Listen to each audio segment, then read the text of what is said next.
아멘. 예, 감사합니다.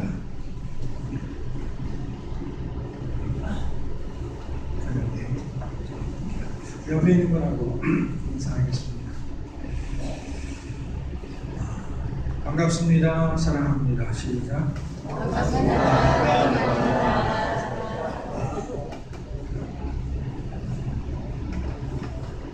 오랜만에 군대에 가는 것 같아요. 한국무슨 군대도 있고 또 광주에서 장애인도 있고 평창에서 장애인도 있고 많이 오셔서 감사합니다. 올해는 기독교 역사에 있어서 뜻깊은 해입니다. 왜냐하면 올해가 종교개혁 500주년이 되는 해이기 때문입니다. 1517년 10월 종교개혁자 마틴 루터는 로마 교회의 면죄부 판매를 비판하는 95개조 반박문을 비텐베르크 성당문에 붙였다고 합니다. 이 사건을 계기로 해서 본격적인 종교개혁 운동이 일어나게 되었습니다. 물론 종교개혁은 루터가 혼자 한 것이 아닙니다. 루터 이전에도 종교개혁을 부르짖는 사람들이 있었고 순교한 사람들이 있었습니다. 다만 루터가 대표적인 종교개혁자로 불리는 것은 그만큼 루터의 영향력이 컸기 때문입니다. 그런데 루터가 종교개혁을 할 수 있었던 힘은 다름 아닌 성경 연구에서 나왔습니다. 루터는 원래 수도사였는데 또 비텐베르크 대학의 교수였습니다. 루터는 교수로서 시편과 로마서를 연구했고 이 연구를 통해서 구원의 도리를 확신할 수 있었습니다. 즉 사람이 구원받게 되는 것은 보혜이나 면죄부를 통해서 이루어지는 것이 아니라는 사실을 확신할 수 있게 되었습니다. 지금 생각하면 당연한 일이지만은 당시 부패한 로마 교회가 서양 세계를 다스리고 있었던 상황에서는 그렇게 쉽게 당연하게 생각할 만한 것도 아니었습니다. 루터가 종교 개혁을 할 수 있었던 힘은 성경에서 나왔습니다. 성경은 종교 개혁의 힘의 원천이었습니다. 종교 개혁의 5대 강령이라는 것이 있죠. 오직 성경, 오직 믿음, 오직 은혜, 오직 그리스도, 오직 하나님께 영광이라는 5가지 강령이 있습니다. 이들 강령은 인간보다는 하나님을 지향하고 있고 인간의 노력보다는 하나님의 은혜를 강조하고 있습니다. 종교개혁 5대 강령 중에서 제일 먼저 언급된 것이 바로 성경입니다. 그만큼 성경은 우리가 믿는 기독교의 기준이 됩니다. 성경, 즉 하나님의 말씀은 우리 그리스도인들이 의지해야 할 절대적인 기초입니다. 그리고 오늘 말씀을 보니까 교회 성장도 하나님의 말씀을 통해서 이루어진다는 것을 알 수 있습니다. 오늘 말씀은 사도행전 6장입니다. 오늘 말씀을 보면은 초대 예루살렘 교회에 문제가 생겼습니다. 오순절 성령 강림과 함께 예루살렘에 모였던 예수님의 제자들은 성령의 큰 감동을 받고 능력을 얻었습니다. 성령의 말하게 하심을 따라서 방언을 말하게 되었습니다. 베드로와 요한은 나면서부터 걷지 못하던 사람을 걷게 했습니다.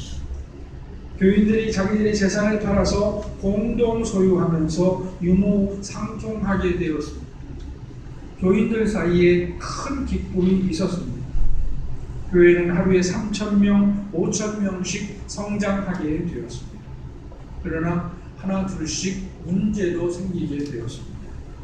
사도행전 5장에 보면은 아나니아와 삽비라 서로가 자기들의 재산을 바치면서 마치 모든 재산을 바치는 것처럼 하나님을 속이다가 죽임을 당하게 되는 엄청난 일이 있었습니다. 그리고 또 오늘 읽은 말씀을 보면은 교회에서 과부들을 돕는 일을 두고 헬라파 교인들이 자기들의 과부들이 도움을 받지 못한다 하는 불만을 제기하게 되었습니다. 스데반, 빌립, 프로고로, 니가노, 디몬, 마메나, 니골라 등을 세워서 이 문제를 해결하게 됩니다.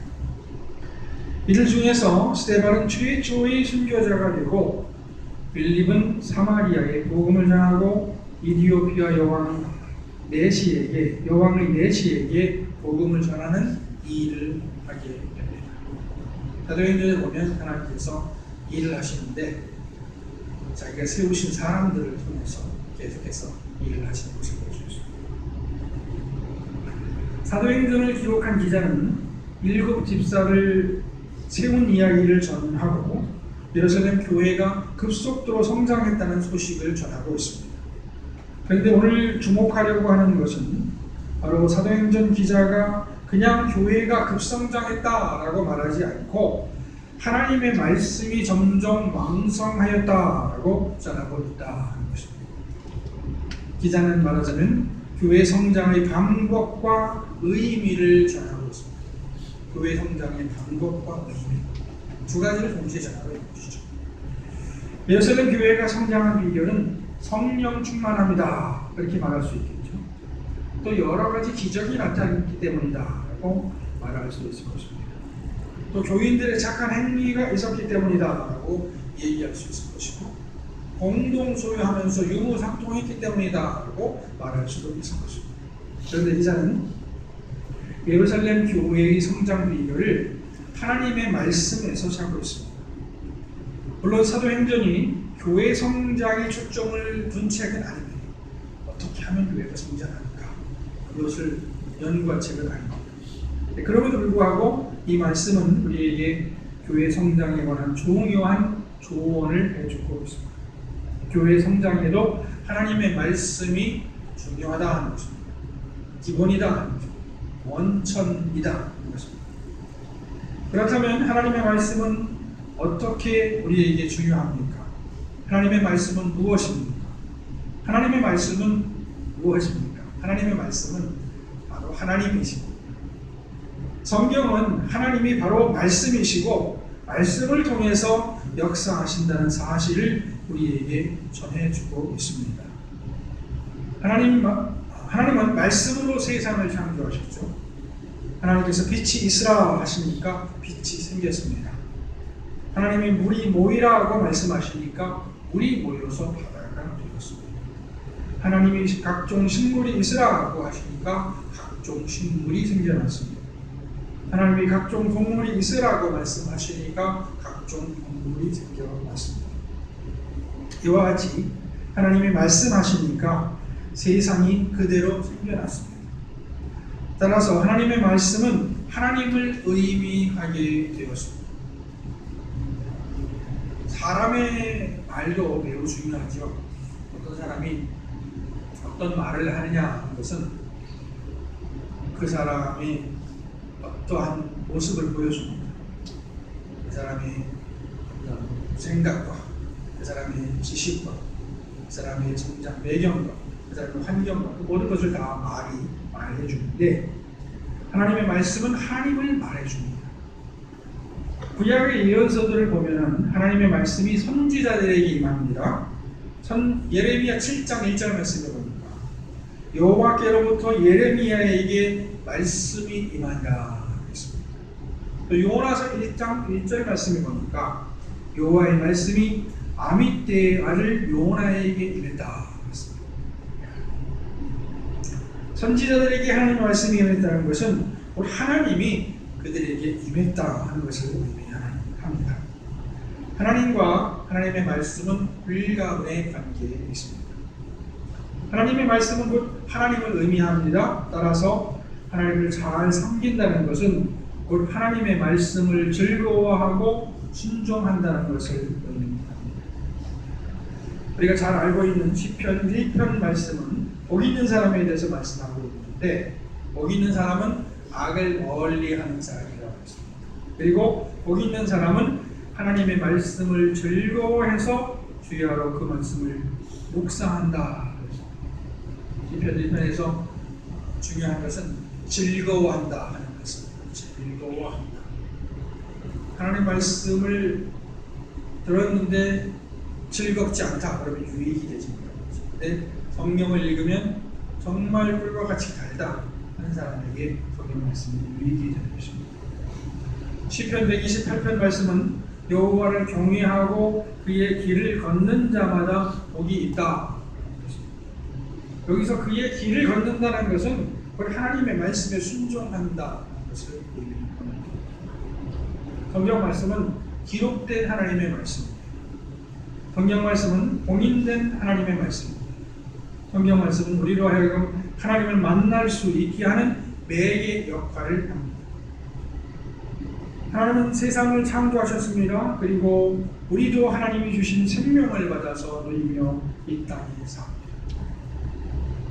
여러분 중에서 혹시 한 분이라도 혹시 모르니까 여러분이 스스로 생명을 취하신 분이 있으신가요?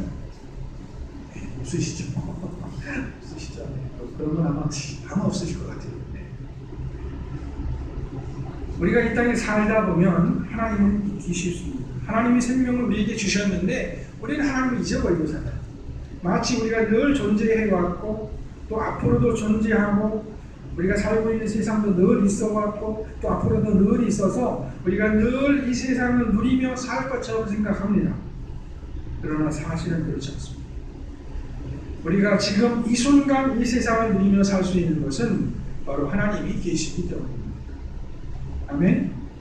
네, 아닌가 봐요. 아멘은 안 하죠. 성경은 우리에게 이 사실을 말해주고 있습니다. 성경은 우리에게 하나님을 볼 수 있는 눈을 제공해 줍니다.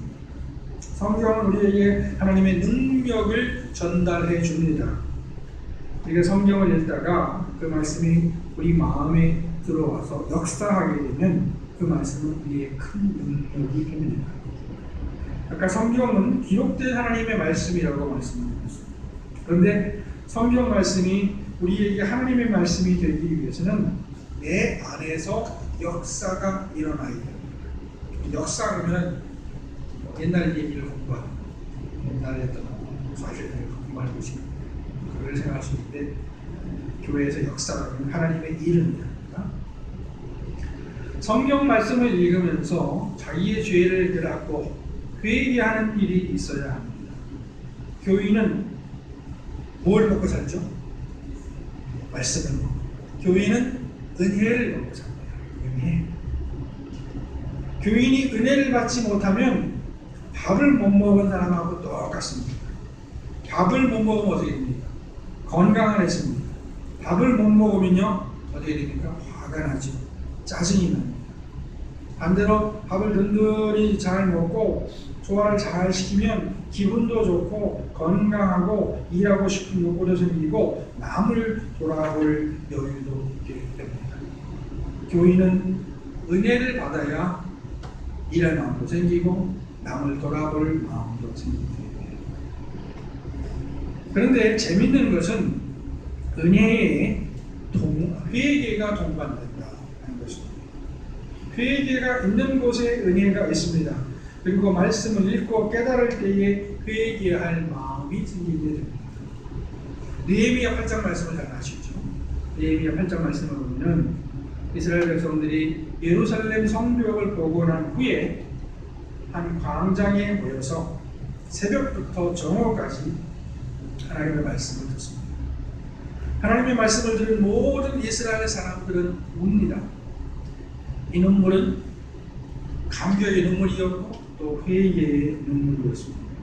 하나님을 제대로 섬기지 못했던 자기 조상들과 자기들의 죄를 돌아보면서 흘리는 눈물이었습니다. 그리고 동시에 하나님의 은혜를 깨닫고 흘리는 기쁨의 눈물이었습니다. 사도행전 4장에 보면 베드로의 설교를 들은 사람들이 우리가 어찌할꼬 하고 울며 외칩니다. 사람들의 외침은 회개의 외침이었고 동시에 하나님의 은혜를 깨달은 감사의 외침이었습니다. 성경을 읽다가 회개할 마음이 생겼다면 그 사람은 정말 수지 맞은 사람입니다. 왜냐하면 그 사람이 구원에 이르렀기 때문입니다. 하나님의 말씀은 우리에게 회개할 마음을 주고 우리를 절망 가운데서 일으킵니다. 예수님은 살아계신 하나님의 말씀이었습니다. 예수님께서 하신 한마디 한마디가 하나님의 말씀이었습니다. 절망 가운데 빠져있던 많은 사람들이 예수님의 말씀을 듣고 소망을 얻게 되었습니다. 38년 동안 병상에 누워있던 사람이 자기의 자리를 들고 일어나 가게 되었습니다. 중풍으로 꼼짝하지 못하던 사람이 예수님의 말씀을 듣고 일어나 나가게 되었습니다.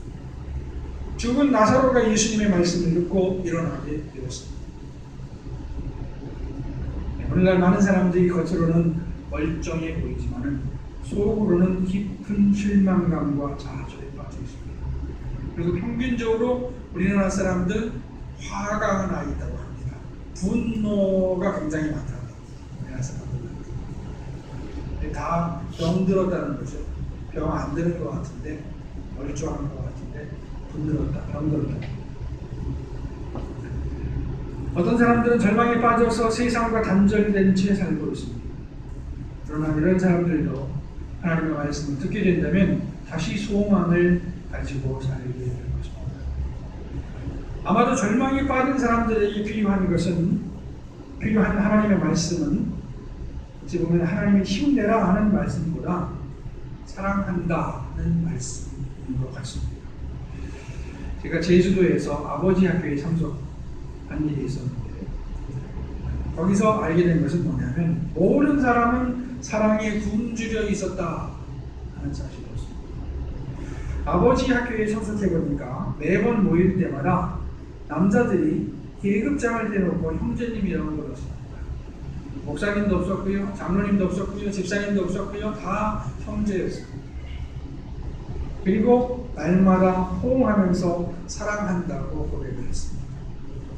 우리나라 남자들이 호응하면서 사랑합니다라는 말에 익숙할까요? 익숙하지 않을까요? 절대로 익숙하지 않죠. 이상한 일이죠.